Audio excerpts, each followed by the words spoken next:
Друзья, смотрите, как сделал своими руками небольшую песочницу для детей. Материал песочницы – дерево.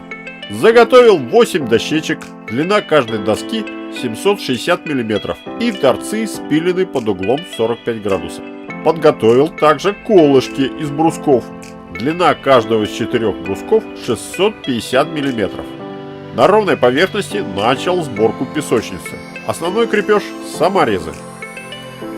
Установил второй ряд досок.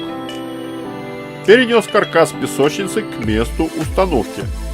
В грунте сделал 4 отверстия для брусков. Установил каркас песочницы на грунт. Дно застелил геотекстилем для защиты от травы.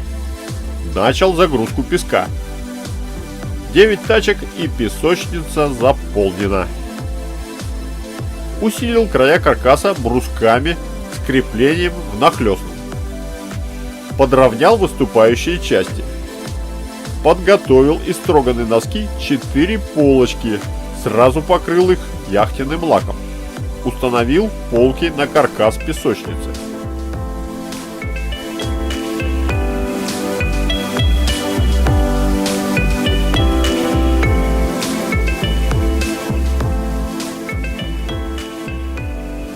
Прикрепил полки к каркасу саморезами. И вот песочница почти готова. Обязательно обрежьте и подровняйте острые края полок.